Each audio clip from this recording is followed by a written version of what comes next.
Welcome to another episode of Unboxing Barbie, where we unpack trauma, faith reconstruction, resilience, and healing. I'm your host, Barbie Wolf.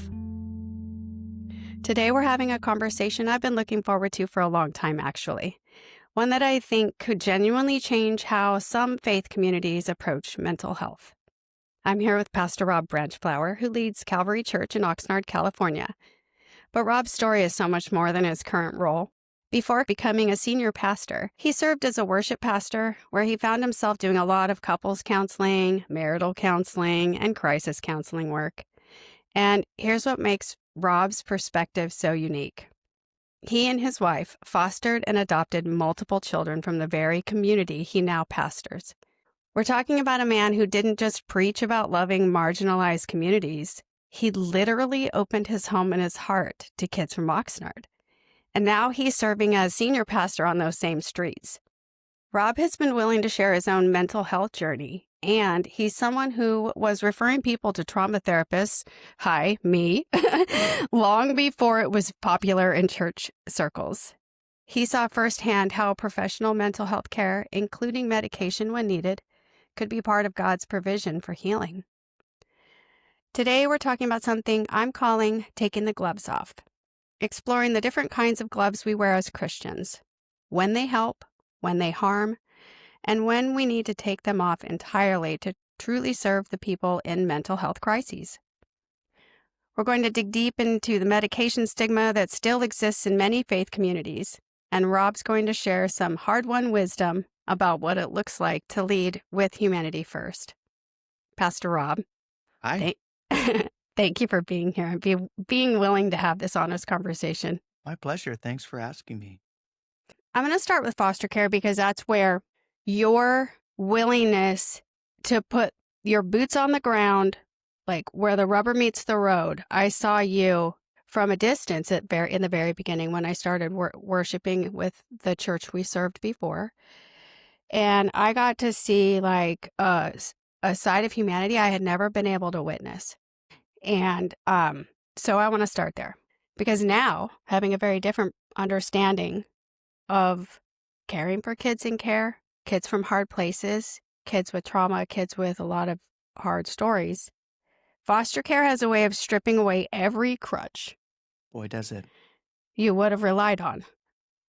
So obviously that was your experience too. Like, how did that play out in your life or your personal relationships or your professional ones? What do you want to share about that? Well, I think I would share that you don't step into brokenness without expecting to be broken yourself. I don't think I expected that when I stepped into it. I think like most people that step into foster care, altruistic motives, you want to help kids that are hurting. That was certainly our motivation, not realizing at the time the personal cost that was going to come along with that. I don't know why I was surprised by that. The example that we follow, the example of Christ, Jesus stepped into broken humanity and was broken by it. And I think we can expect when we step into brokenness, not only will God use us to bring healing in that brokenness, but it will also break us. Yeah.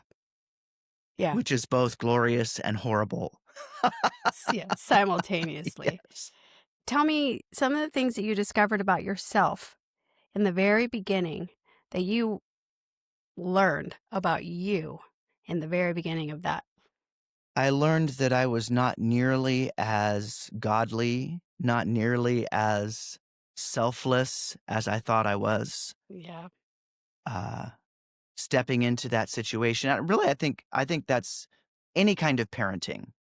I think parenting has a wonderful way of driving our selfishness to the surface, driving our ungodliness to the surface.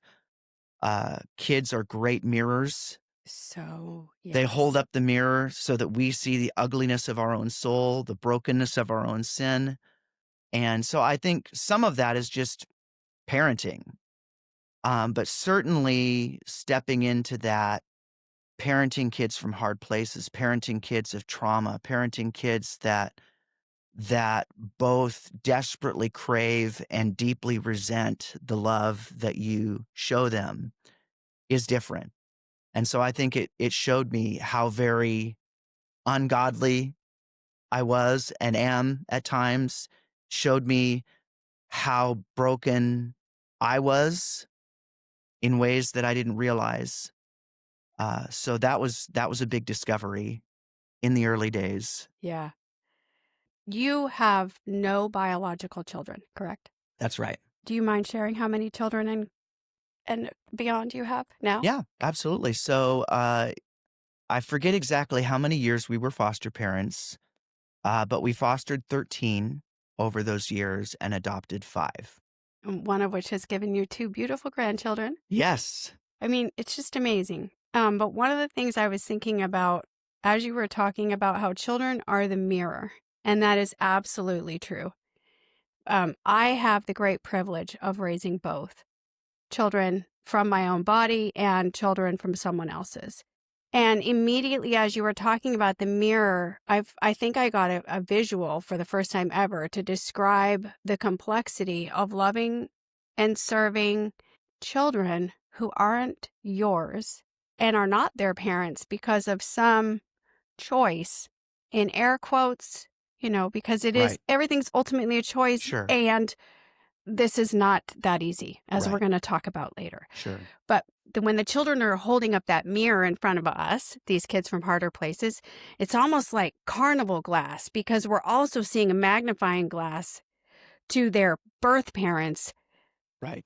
lack or choice or whatever. And you're like, yeah, and you also see your own reflection in it, but it's like distorted, and Yeah. it's so hard to keep your heart and your ego like separate, Mhm. here. So that Yeah. is just an interesting thing. And I just imagine for the kids too, how much more disorienting for them when someone like you or I or another caregiver who comes in to fill a lack in their life, that's so disorienting for them. And so Yeah. it's really interesting that I feel like you always, well, maybe you didn't always do this, but at least from the perspective where we really stepped in and we started doing life with you more regularly in the like wedding years, the Mhm. 2007 to 2008 years, you really served those kids from a place of understanding their trauma. It seemed like it. And you guys really Yeah, did a to the good best job. of our ability. Yeah. We're never going to have the perfect solution.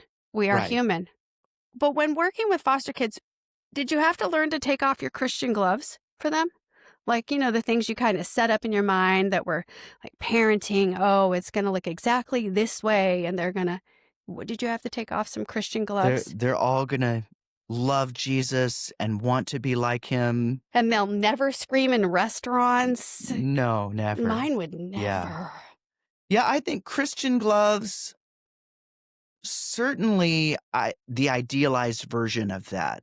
Right, My hope as a parent, as a pastor, as a husband, as a father, grandfather, my hope is that there's not this separation right. between my Christian self, air quotes, Yes, and my being a dad, being a husband, being a father, being a grandfather. My hope is there's not a divorce between those two, that absolutely. that my faith life would inform the way that I live in the rest of my life.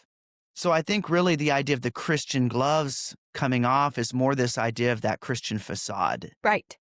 that, that Sunday morning face, the Sunday morning gloves, if you want to use that Yeah, metaphor. yeah, those Uh, perfect answers, those perfect Bible study solutions, right.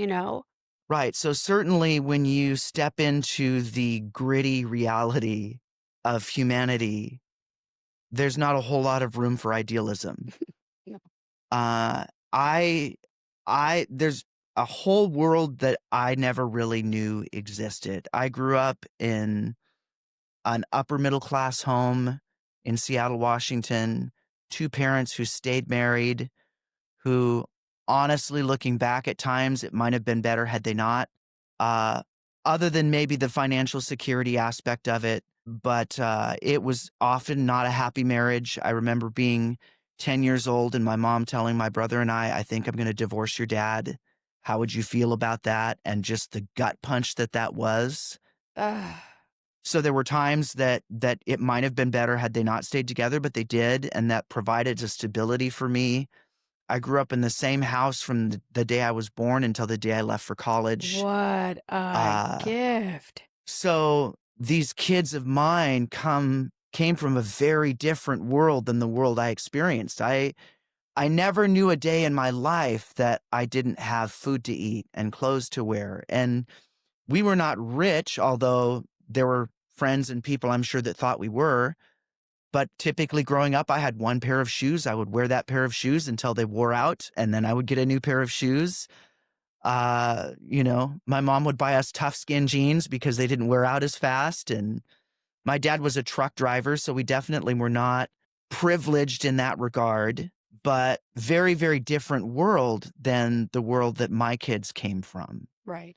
And so there were certain things that I had to discover and learn and go, wow, there's people who have never known the reality that I've known. What are some examples of, air quotes here, Christian gloves? We've already talked about them, but what are some examples of Christian gloves you've seen people put on inappropriately in mental health situations? Yeah, I have seen something that I like to refer to as the Jesus juke. So people try to spiritualize mental health issues, and I've seen people who are dealing with their own stuff who do this Mm-hmm. or with other people, Okay.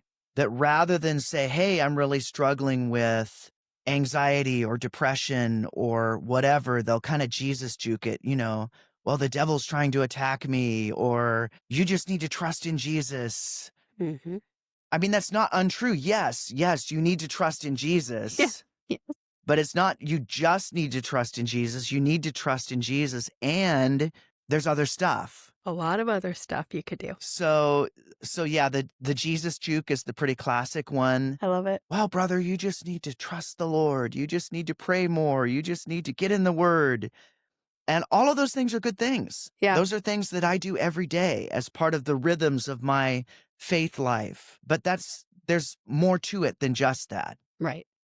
So it's yes, that and. Yeah. So I think people do that because mental health stuff is uncomfortable. It's uncomfortable for those who walk through it and experience it personally. Can I get an amen? Yeah, you sure can. And it's uncomfortable experiencing it in the lives of others. And I think the reason why it's uncomfortable on both fronts is because often it means that we're not in control. Right. When I deal with my own mental health stuff, there's an aspect of it that I'm not in control of. If I could control it, I would, and make it perfectly easy and comfortable all the time. And there's an aspect of the mental health struggles of others that we're not in control of. And I think many of the Christian forms and expressions are about control. Right. Feeling in control, being in control, whether that's in control of our own lives or the lives of others. Right. And so when we feel out of control, that's when we tend to try to grapple for, okay, what can I grab onto that will make me feel in control again? Yeah. So I will kind of hyper spiritualize this thing. Yeah. I'll simplify it down to this just monolithic, oh, you just need to whatever. Right. Fill in the blank. We have a lot of them. I used to have this checklist I had to do every day for my spiritual, development, which absolutely all of those tools are critical, like the Right. office and all, Mhm. so the daily Sure. office. Some of Mhm. those practices are absolutely critical. And, to just not negate the fact that, yeah, there's other things that you could actually be doing to support your life. And there are good gloves and there are gloves that can harm or separate. Why I want to call it the glove box is like, I don't want to just talk about the gloves that we put up in defense or protection or trying to over spiritualize it, but there's also some things that we could do that can help. A Sure. surgeon puts on gloves, Right. to come in and do help. You are the first pastor I ever saw approach the concept of mental health from a really holistic approach. It Wow. was years ago. You posted some article or something about mental health in the church. And it was the first time I had realized how much I was spiritualizing and Mm, spiritually bypassing my mhm, own physical body's needs, mhm. you know, So you were Jesus juking him. Jesus juking it. Exactly. Exactly. And, it just hardens us over time instead of Right. softening us. As a pastor, do you feel like you are an exception in your views about mental health and not spiritually bypassing things? Yes and no. I think I know other pastors who think like I think, Good. and then I know others who don't. Yeah. And I know ones who used to think differently than I think, who now think a lot more like I think, partly because of my influence in their lives. I think a great example of that is when I came on staff here at Calvary Chapel, Oxnard 11 years ago. I was asked by the lead pastor not to give referrals to people for counseling. Okay. That wasn't something he was comfortable with. And over time, that began to change to where I remember maybe a couple years after that, he came to me and said, "Hey, do you have anybody I could refer this person to?" Wow. And it was simply because mental health stuff was outside of his frame of reference. It wasn't that I don't mean this pejoratively, he was just ignorant. He didn't know what he didn't know. Exactly. And as he was around me and sort of seeing me live that journey, I think he realized, oh, there's some things here that I wasn't aware of. Yeah. And there were some negative perceptions about what counseling is, what therapy is, some of them warranted, but then understanding that there is such a thing as an integration between psychology and spirituality. Right. They don't have to be opposed to one another. Sometimes they are. Right. There are those in psychological therapeutic circles that are opposed to Christian values, and there are those that are believers who are opposed to anything that seems like psychology, Right. but they don't have to be that. Right. And so I've seen both people who were closed off to that, who then became open to that when they realized it really wasn't the boogeyman that was out to get them, Yeah. and also people like me who have walked through trauma, walked through things, and realized the need for an integration there. And I think the way that I describe mental health issues is from this perspective that God has created us body, soul, and spirit. And so we need to be cared for body, soul, and spirit. So we need to address spiritual issues spiritually. We go to God's word. We have Christian formation practices like prayer and silence and solitude and all of these things that I've integrated into my life and my spiritual life. But God has also created us soul, which makes up our mind, our will, and our emotions. So we have to address things at the soul level, which is where a lot of us struggle with mental health. That's our souls were broken as a result of sin, either perpetrated against us or in some cases perpetrated by us, Right.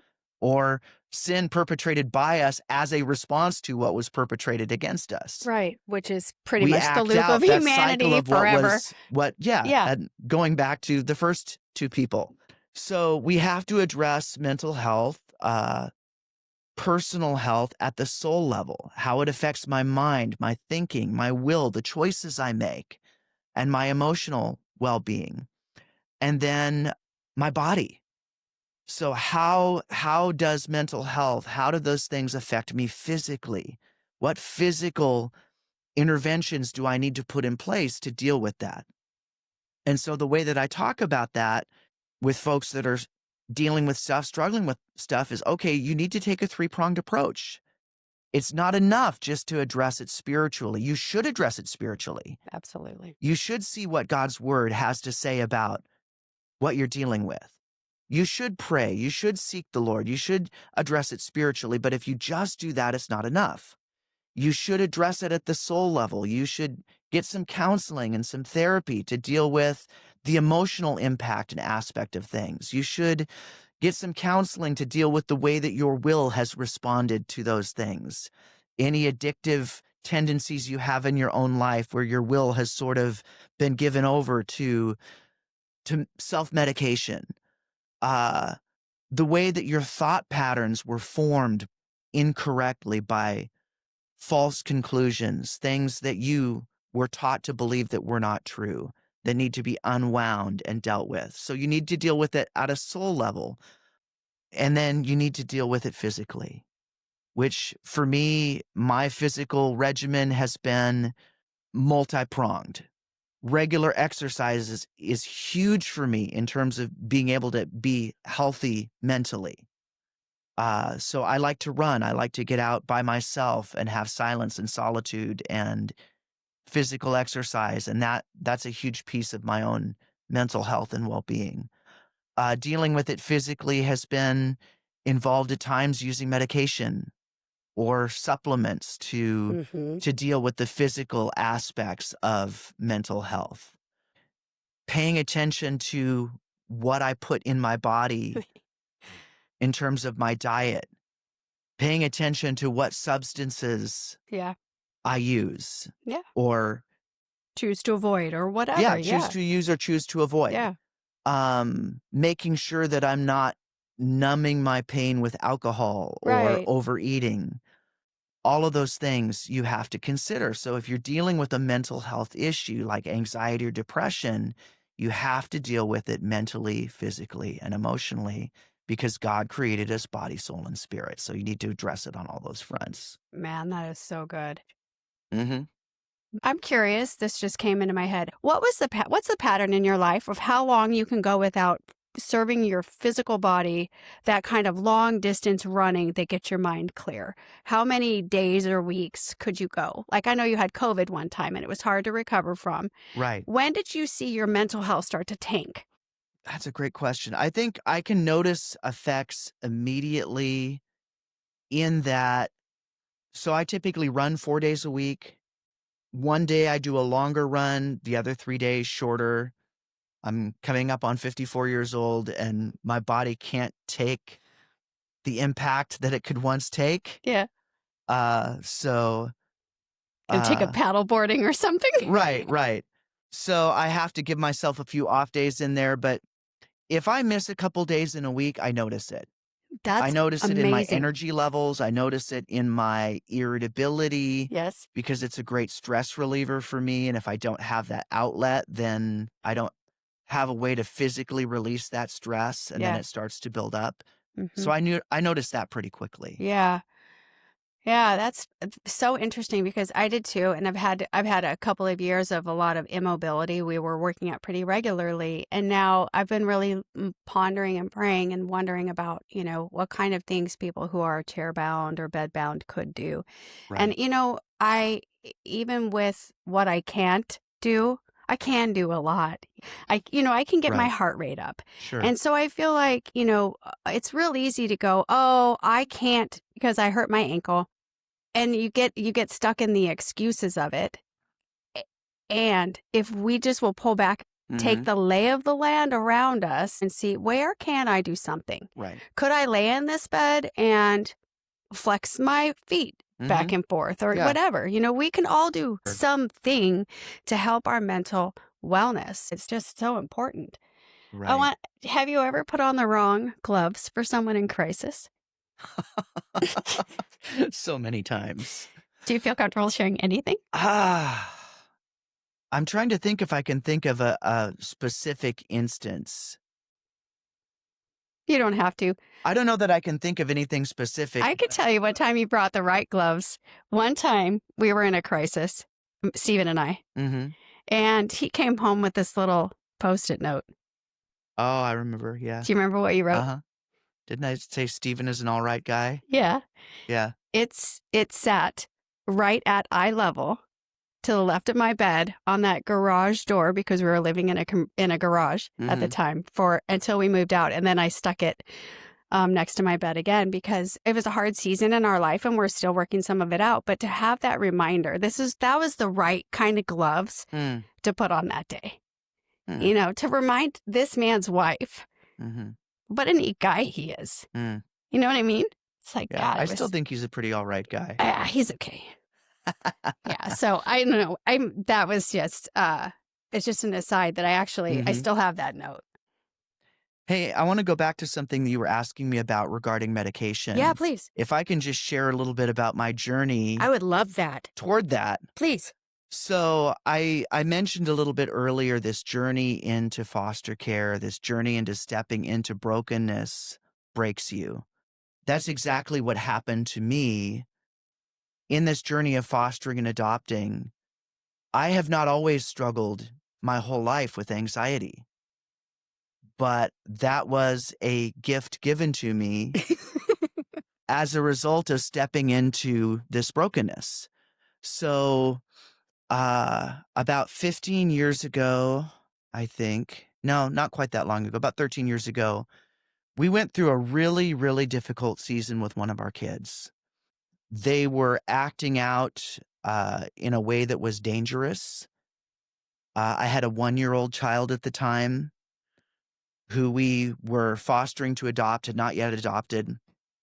But at one point, we had to place this son into a residential treatment program, not because of drugs or alcohol, but because of safety. Yeah. And I won't get into all the intricacies of what that meant, but when he came out of treatment, we had to put key lock doors on every bedroom in our home.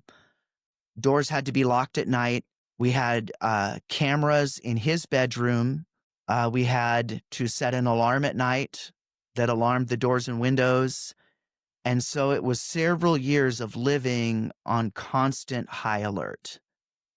And what that did to me is it broke me physically and in some ways mentally and emotionally to where I developed an anxiety disorder. Yeah. Where the way that I describe it is prior to that season, anxiety was like somebody that would come to visit for a few days and then would leave. You know, like you have a relative or a friend that comes into town to visit and they stay at your house for 3 days and then they go back home. And for me, up until that point, that was what anxiety was like, which is appropriate. We all go through anxious situations and we become anxious, whether it's a conflict or a problem at work or whatever. Maybe we get anxious or we have situational sadness, discouragement, depression that comes, stays for a few days, a season, and then leaves because we work through it. Well, for me, what it was like is all of a sudden anxiety came to visit one day and never left. So instead of coming for 3 days or a week, which was my experience prior to that, where I'd feel anxious for a week and then, okay, now I feel better. It's all gone. It's all good.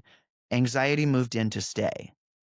And so after several months of misery, of feeling that constant tightness in my chest, butterflies in my stomach, difficulty sleeping, loss of appetite, ruminating constantly, I finally talked to my doctor about it.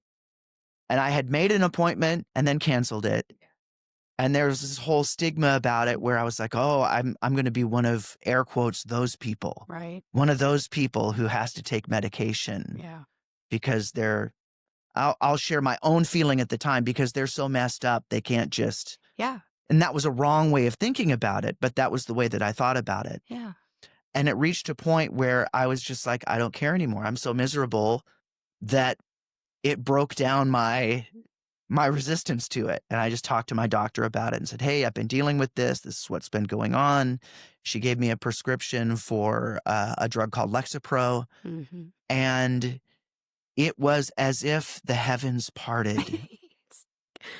I started taking this medication and I noticed within about 5 days an immediate difference. And then within about 3 weeks, it was like night and day, Yeah.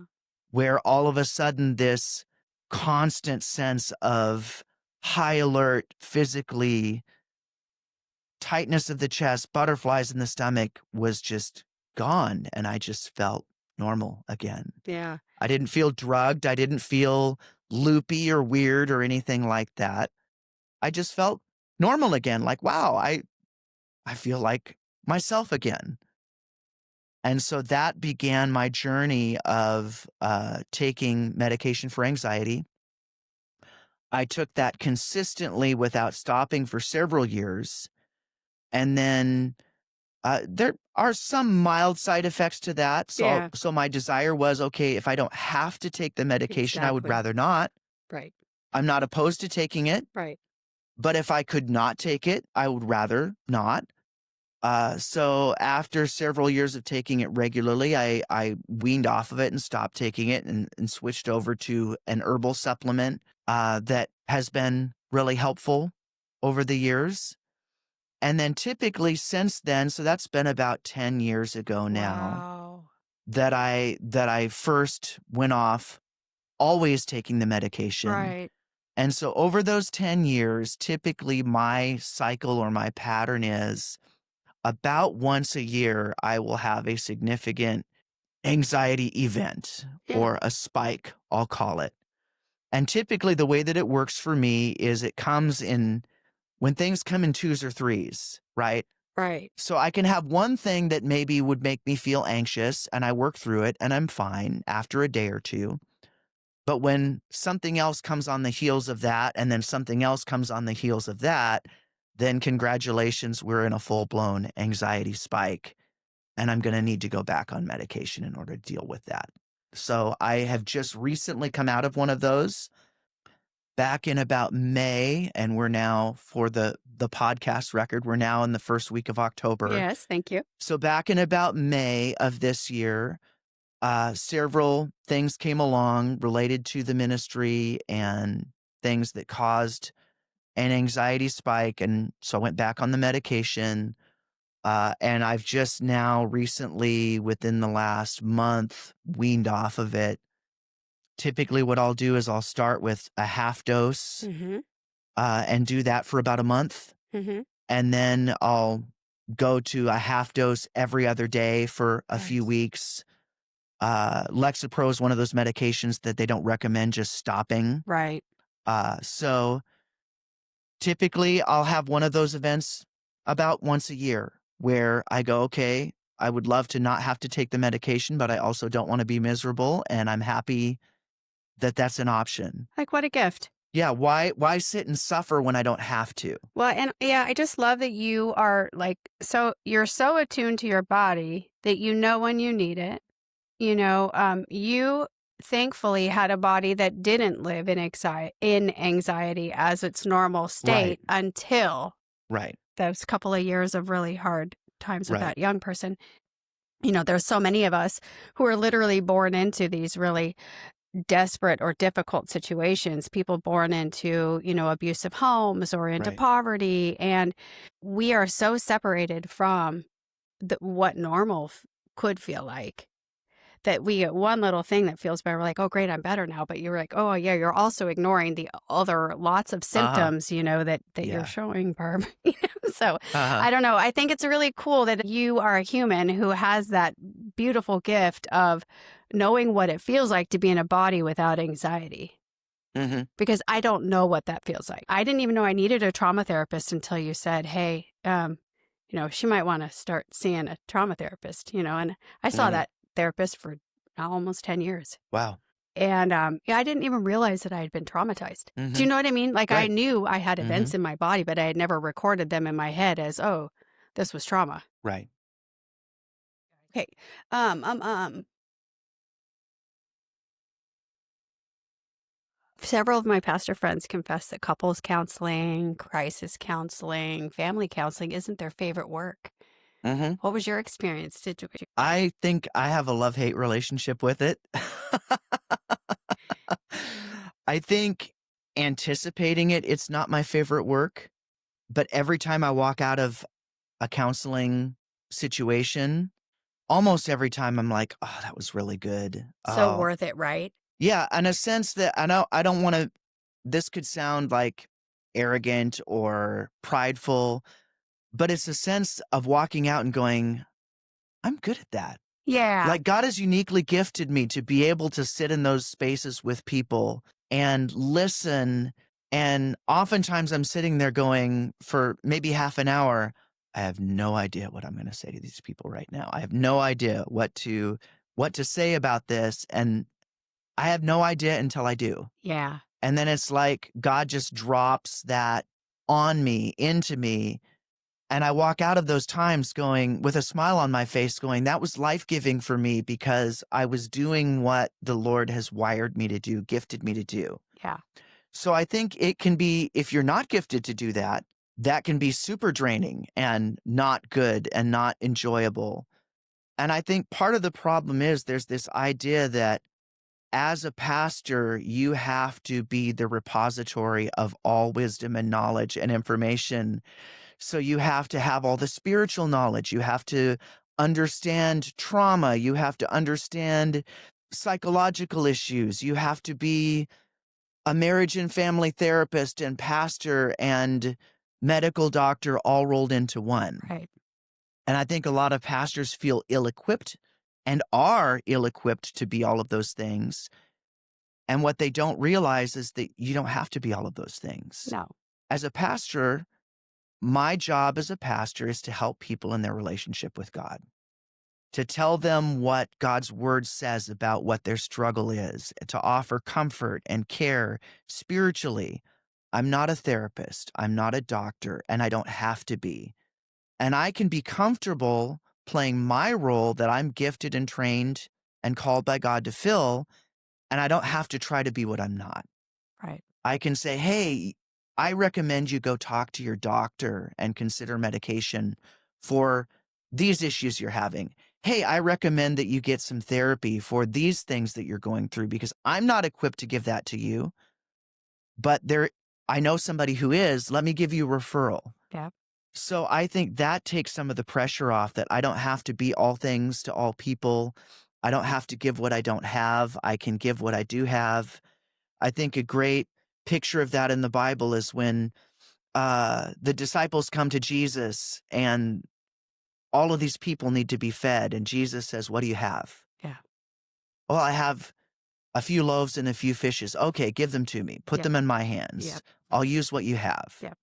And so I think as a pastor, if I can remember, God isn't calling me to give what I don't have. He's calling me to give what I do have. Yeah. And when I put what I have in his hands, even though it might not be enough before I put it in his hands, he makes it enough. I can have joy in counseling, in caring for people, just giving them what I'm uniquely gifted and trained to give them. Yeah. Regretfully, I don't do as much counseling anymore now that I'm a lead pastor. I've sort of had to reserve that for people who are in leadership. Yeah. So I give that to people who are leading, who then in turn give that to the people that they're leading. Because otherwise I could spend all of my time just doing that. And there is so much more to leading a larger church. You pastor in a really tricky community right now. Right. This is a community where, I mean, we could go into like 12-year-olds watching their parents being taken off of fields. Right. This is a community you're pastoring in. Right. And those are the families who are being ministered to right now. Right. On Sunday morning or in the counseling offices. And it's really cool. You said, what I'm going to say to these people. I don't know what I'm going to say to these people. I think about that conversation. I don't know. I wasn't there for it, but you had this little thought to just write on a sticky note. You scribbled a sentence.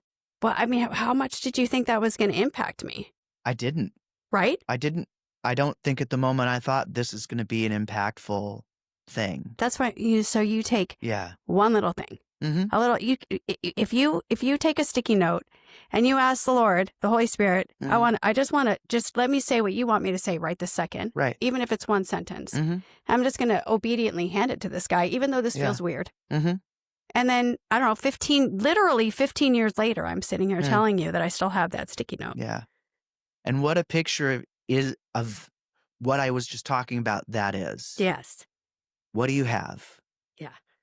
There's no way that a few fish and a few loaves could have fed thousands of people. No. Not a chance. And yet that little is what God took and made much. Yeah. And what a perfect example of that. Some little thing. I mean, what was that? It was a non-thing at the time. Through some miracle of grace, God took that little thing and I latched made onto it. Much. It made it much. It gave me a perspective shift that I needed at the times where the storm clouds were rocky and Yeah. rough. Oh, that hot pink note right there. Mhm. He's an all right guy. Yeah, and that says far more about God than it does about me or us. Exactly. Exactly. So it's like, why do we put so much pressure on us? Right. Yeah. So I He, think getting back to your yeah. question about counseling, Yeah. a lot of pastors don't like counseling because they feel this pressure to be more than what they are, Right. to give more than what they have. And maybe they're going through their own journey, not maybe, they're going through their own Yeah. journey, their own stuff, their own challenges. Maybe their tank is running on empty and they're thinking, I need somebody to counsel me. Yeah. What am I going to give these people? Yeah. Or even something so minor as not realizing that getting a minimum 7 hours of sleep is what the body needs for Right. minimum. Like, I'm still waiting for that 7 hours of yeah, that's sleep, what I'm but saying. So, like, so many of us are just not trying to focus on changing that right. metric, right? Mhm. My psychiatrist makes me check in on it. Mhm. How are you sleeping, Barbie? Mm. I have to answer that question. Right. So, because we now know how critical it is. And so you think, well, okay, so how can I prioritize a few things that are going to help my body Mhm. restore itself so that I Right. can serve from a healthier place? Yeah, that's Because critical. it is, yeah. I want to go into this culture, church culture change. Mhm. We're obviously moving the needle, right? Do you think we're moving the needle in mental wellness and health and the Christian communities? Because there are a lot of churches across the US and the world who do have weird no, I shouldn't say weird. I'd probably say weird, but Yeah, I that's know. okay. I just want to be so kind Right. because, like you said, it's not always a hard stance for a hard stance Right. sake. Mhm. Sometimes it's just they don't A misunderstanding. misunderstanding. You don't know what you don't know. It can even be a different translation. Sure. Do you think we're moving the needle? I think so. I think, I think of my own journey into therapy now. Oh gosh, that was probably 1998 was when I went to therapy for the first time. Wow. Okay. And I had been a pastor on staff, went through a mental health crisis, so to speak. Lot there. My father had passed away, lots of unresolved issues there. And then my mother nearly passed away a year and a half later. And that 1-2 punch of events just sort of sent me hurtling down this cavern of needing to address my own brokenness in my life. And I remember thinking about going to see a therapist and all the perceptions you have about going to a therapist and what that means. And fortunately, at the time, the pastor that I was with was a marriage and family therapist in addition to being a pastor. Wow. And what a gift that was. Right? And so I remember the first time that I made the appointment for therapy, I was drunk. I had to get drunk to make the phone call because I didn't have the nerve. So, after a few beers, then I had the nerve to make the call to set up the appointment for therapy. Oh my But there was gosh. this perception. Part of it was just internal, my own terror at stepping into dealing with my own stuff Yeah. and the exposure that meant. But part of it was just this stigma that was still present in the church, even though it wasn't present in the church I was in. Right. I had been marked by this idea that people who go to therapy are people who are messed up, or, I mean, which it is true. We all are. The reality is, what I didn't know then is, yeah, people who go to therapy are messed up. And guess what? We're all messed up. Yeah. Every one of us. Every one of us. We all, even if we grew up in fantastic families of origin, our parents were still scarred by original sin. They still had hurts and issues that they brought to the table and were imprinted on us. The sins of the fathers visited on the third and fourth generation, the Bible talks about, Yeah. which I think is not a spiritual issue, but a passing on of Mhm. generational patterns of brokenness and sin. Yeah. Until So, somebody stops it. yeah. And so that was a long way to answer your question I to get love around it to, so much. yes, I think we're moving the needle. I think there's more of an understanding of the holistic nature of people, that we're not one-dimensional, we're not disembodied spirits. I think for a long time in the church, that's sort of how we've approached life Right. is this idea that, don't pay attention to your body, don't pay attention to your feelings, just deal with your spiritual life. Yeah, because everything will flow from that. Right. And there is a sense of truth in that, Yeah, there is, because it's but critical. remembering that God created us body, soul, and spirit. Right. We're not disembodied spirits. We're not disembodied souls. We have a body, we have a soul, we have a spirit, and we have to attend to all three of those. So I do think we're moving the needle on that. I think there's more people that understand that. I've heard people say before, and I don't like this saying, I am a spirit, I have a soul, I live in a body. Yes, I've heard that one. Not a fan. No, It- because be- you can't yeah, you separate. can't separate those things. I prefer to say I am body, soul, and spirit. Yeah. God created me body, soul, and spirit. They're indivisible. That's why the Bible says in Hebrews, when it talks about the word of God being sharper, even to the dividing of the indivisible, dividing of soul and spirit. And that's the visual I was trying to get when I was talking about that scrim. I'm like, there is that dividing, the Holy Spirit is the only Right. one. He's the scalpel. Yeah, he can divide the indivisible. We can't. Right. And so I do think we're moving the needle. I do think there's people who have more of an understanding. I hear more pastor friends that talk about openly their own journeys through mental health and issues, and which never was a thing 30 years ago. Yeah. I really do feel like over the last 5 years, with this collective grief that, COVID changed a lot for a lot of people. And, you walking through losing your dad and then almost losing your mom, I was thinking you have seen me lose, I don't know, 4, 5 in my life. And Yeah. knowing you saw me lose my sister, Mm-hmm. then my mom, Mm-hmm. or then my grandma, then my mom, and I've lost a niece. I've lost a lot. And Yeah. that kind of loss or grief, like that kind of grief Mm-hmm. is, I don't even know the person I was before Right. these losses, Mhm. and I feel like in a weird way, no, in a good way, we globally, the global we is moving toward mental wellness, mental health issues, doing things that, do care for the whole body. I love that we have podcasts about, Body Keeps the Score, and we've got Mhm. Gabor Mate addressing like the addiction issues and Mhm. some of the pain behind some of our behaviors. And I know that it's hard to imagine where our kids' are going to be, as far as like how much maybe more grounded as a society they might Mhm. be, just because we're doing the hard work of being a man in 1998 going to therapy. Like, I Mhm. cannot imagine the stigma you were up against, because back then, primarily women went to Mhm. therapists and men didn't. And if they did go to therapists, they did not talk about it openly. Right. Yeah, And it's funny. I remember when I went to see my therapist for the first time, he said, "You're about 20 years early." yeah, yeah, He said most men who come to therapy in their late 40s, mid to late 40s or later, having blown through a marriage or two yeah. and a lot of brokenness. And then they finally reach a place where they're ready to unpack some issues. And he said, "Wow, you're about 20 years early." That's such an interesting statement, to have probably heard and also carry with you. Right. What specific thing, if you could put it into words, do you think gave you the ability to be that kind of human? Crisis.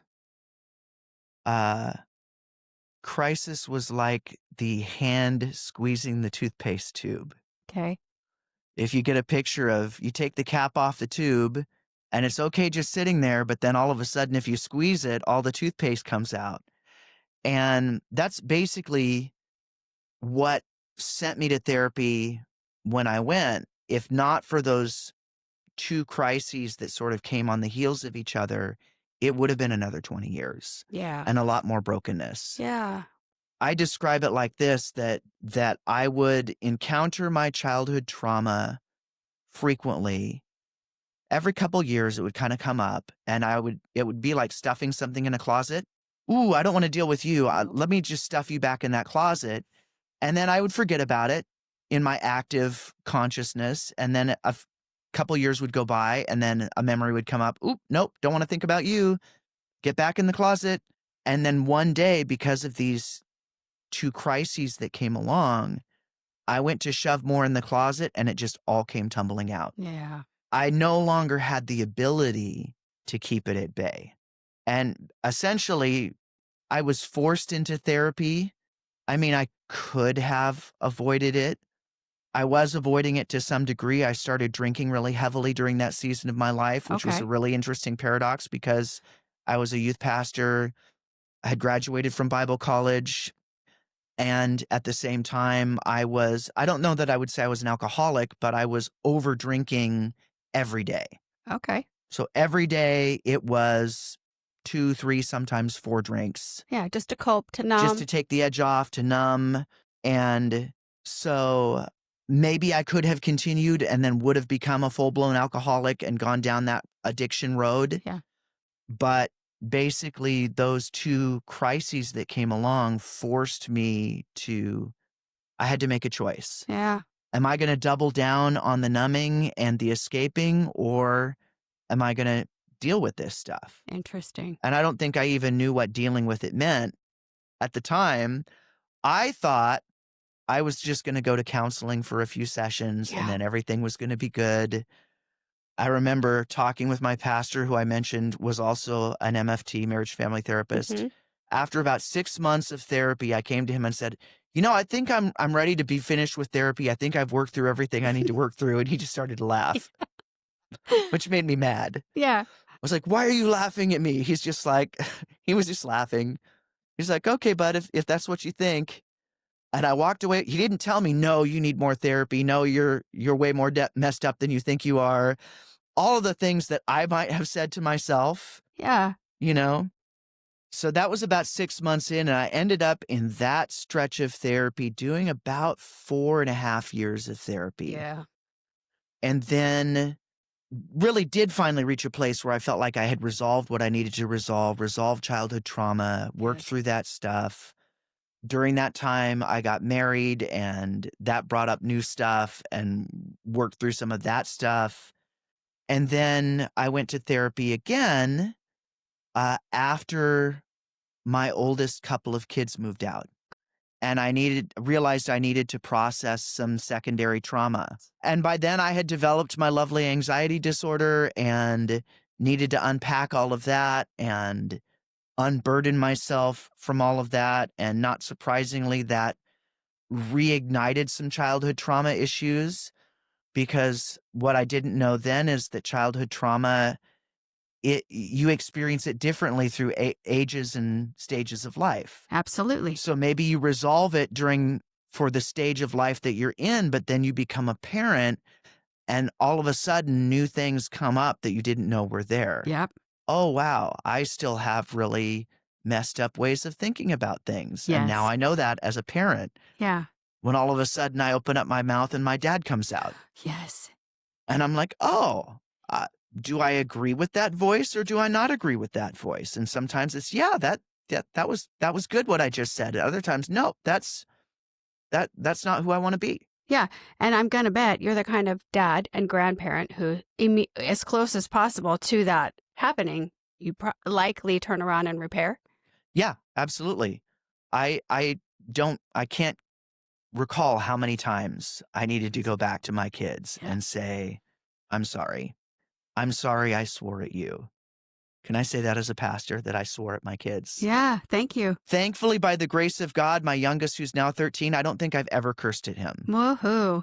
And part of it is he just didn't trigger me the same way the others did who had more stuff.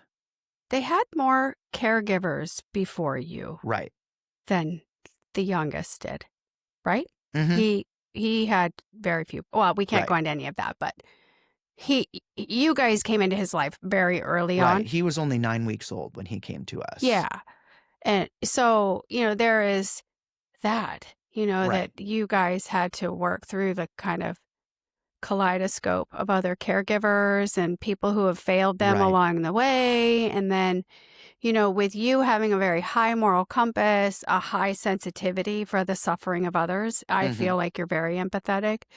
to suffering and pain, and you do have a really gentle way about you. And so I imagine that was hard to watch as Yeah. a compassionate human. You Mhm. had to wall up a little bit. You Mhm. had to harden up a little bit in some ways. And you Right. know,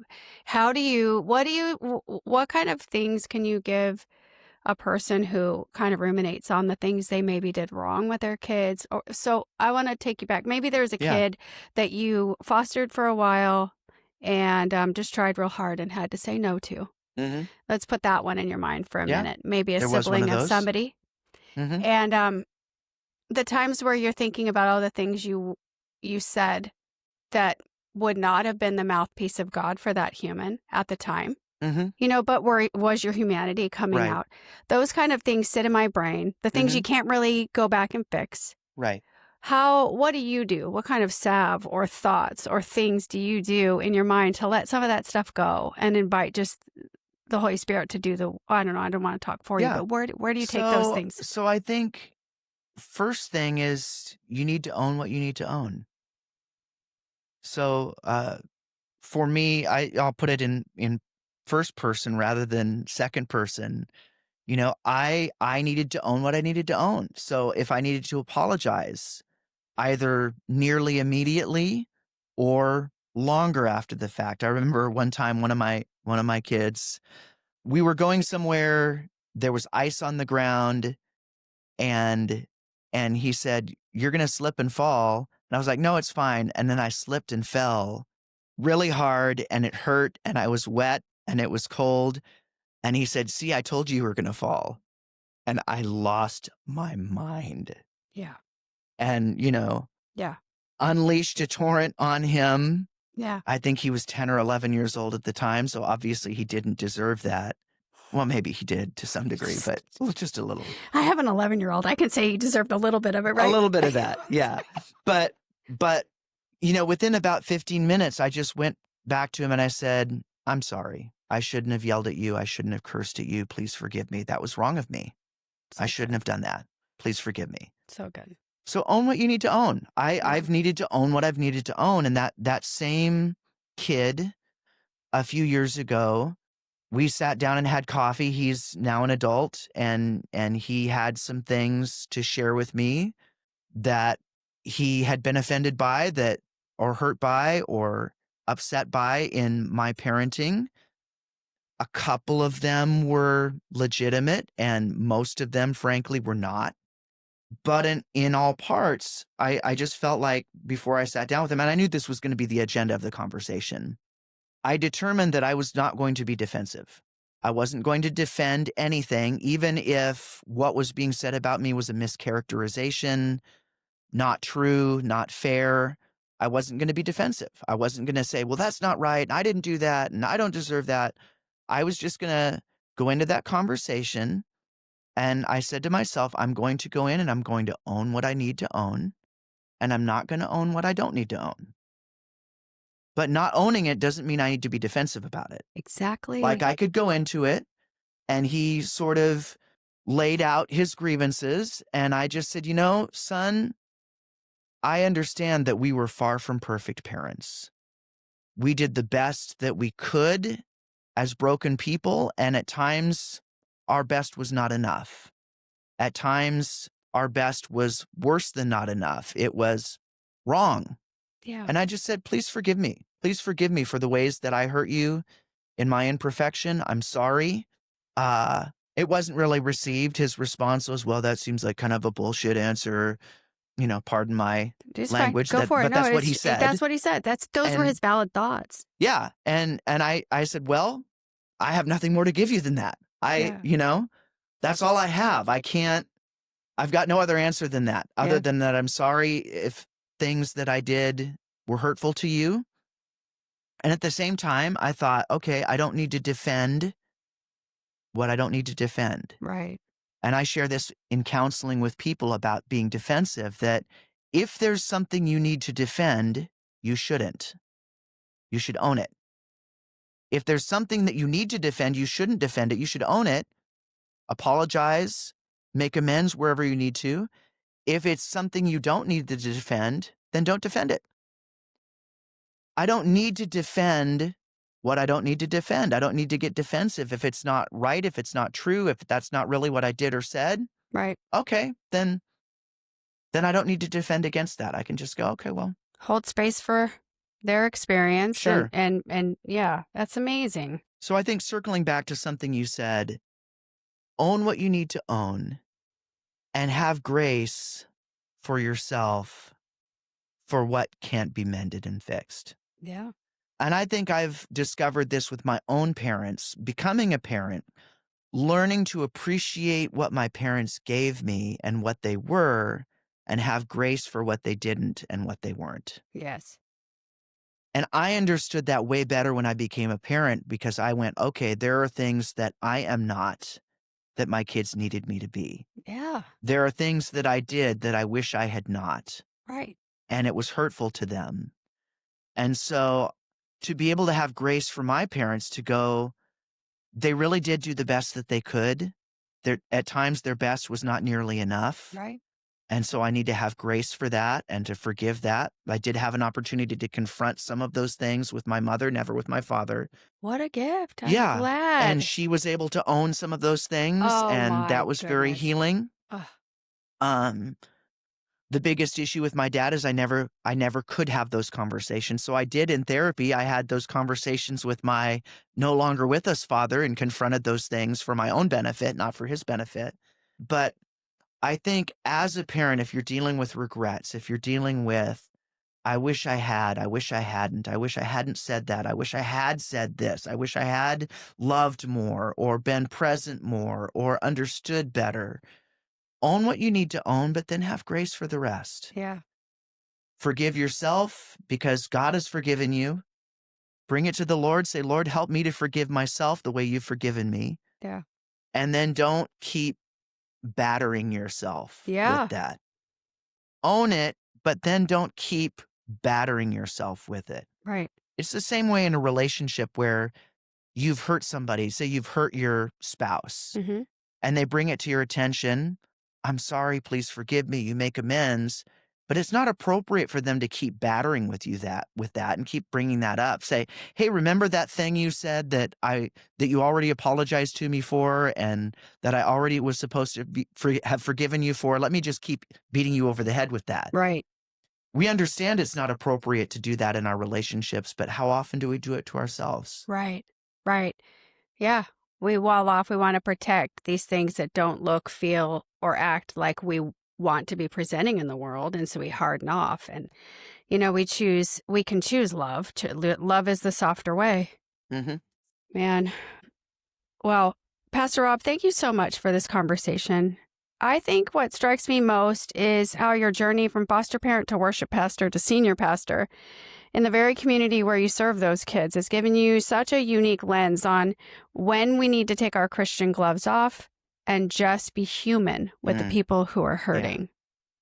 So do you have any final thoughts for our listeners? Yeah, I think going back to that metaphor of gloves, just being humans, maybe we could work toward just not putting on the Christian gloves at all. Thank you. Just being human beings who are followers of Christ, that there's no separation, there's an integration between who we are as human beings and who we are as people of faith. Yep. So that the way that we respond in every situation is out of our own humanity and out of our own faith. Yes. That we don't feel a need to put on a mask or put on the gloves, but just to be who God has graced us and created us to be in the world as people of faith. That's so good. Thank you again, Pastor Rob. Your heart for people and your willingness to be vulnerable about these hard topics is exactly what the church needs more of. Mm. For those listening who might be struggling with mental health and facing judgment from their faith community or maybe wrestling with whether to try medication, I hope Rob's words today give you permission to seek the help you need. Yes. Your mental health is not a spiritual failure. Getting professional help, including medication if recommended, is not a lack of faith. It might just be part of how God wants to provide healing for you. And for church leaders listening, I hope this challenges you to examine what kind of gloves you're wearing when people come to you in crisis. Are you putting on boxing gloves, ready to fight their problems with spiritual platitudes? Or are you putting the right kind of protective gloves on? The ones that keep everyone safe while you do the necessary work of truly caring for someone's whole person. If this conversation resonated with you, share it with someone who needs it. And remember, sometimes the most Christ-like thing we can do is take off our Christian gloves and just be beautifully, messily human with each other. Until next time, keep taking the gloves off when love requires your bare hands.